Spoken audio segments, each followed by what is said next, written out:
دوستانو السلام علیکم. خدای دې وکړي چې تر دې دمه تاسې جوړ روغ او خوشحاله او سوکاله یاست. دوستانو دا دی زه بیا یو وارې ستاسې په درانه خدمت او ستاسې په درانه حضور کې حاضر سولمه. نن زه تاسې ته د مولوي مرحوم عبدالغفار بریالي صاحب یو شعر در سره شریکوم. دوستانو که چیرې تاسې غواړئ چې زما غزلې یا د ناولدو شاعرانو غزلې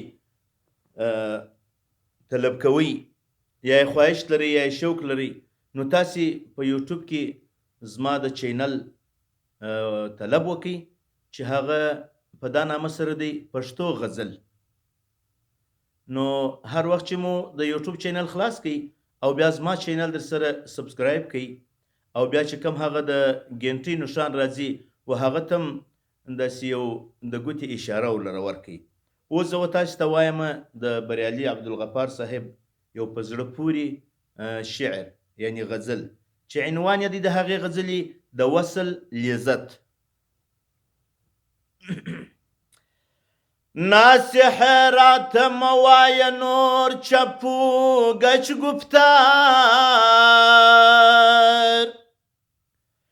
د وصل د شربتو په لذت یم خبردار په لذت یم خبردار.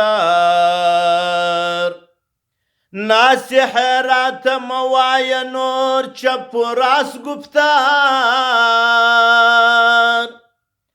د وصل د شربتو په لذت یم خبردار په لذت یم خبردار.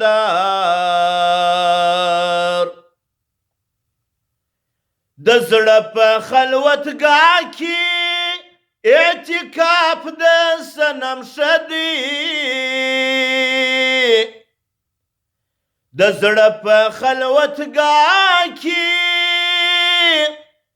اعتکاف د صنم ښه دی. هرگز به دې په قول قبول نه کړمه انکار د ځان لرم اختیار څوک څه رالري کار. د شهدو په قیمت مې رانیولې زهرمار رانیولې زهرمار. ناصح راته مه وایه نور چپ و راست گفتار د وصل د شربتو په لذت یم خبردار په لذت یم خبردار. آواز د صراحی به مې مستی له حاله باسي آواز د صراحی مې په مستی له حاله باسي د غږ په شکرانه کې ورکومه مالو سر ځان بولم بهرور یم دم په دې منتر.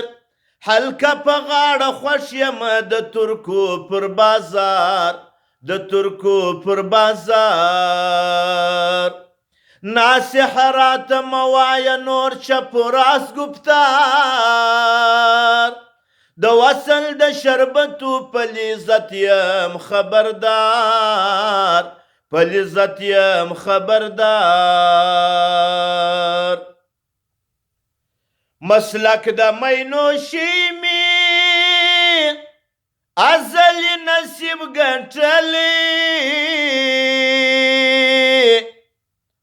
مسلک د مینوشي مې ازلي نصیب ګټلی. ګل رخ مې په کاکل کې راتړلی دلو جان د مینې پر دکان ناچله صبر توان.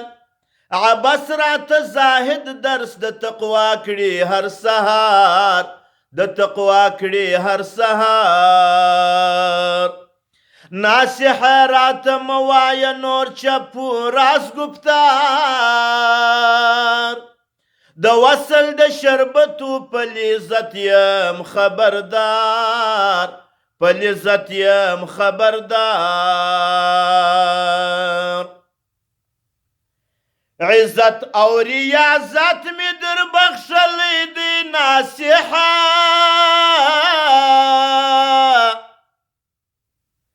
عزت او ریاضت می در بخشلی دی ناصحه دی ورد بدنامی تکړم عبدالغفار ها چې سپک شي تالا راضي په دې سودا ستا هر خواږه ویل می پر سینه باندې پرهار پر سینه باندې پرهار ناصحه راته موایه نور چپ راز گفتار د وصل د شربتو په لذت یم خبردار په لذت یم خبردار ناصحه راته موایه نور چپ راز گفتار د وصل د شربتو په لذت یم خبردار په لذت یم خبردار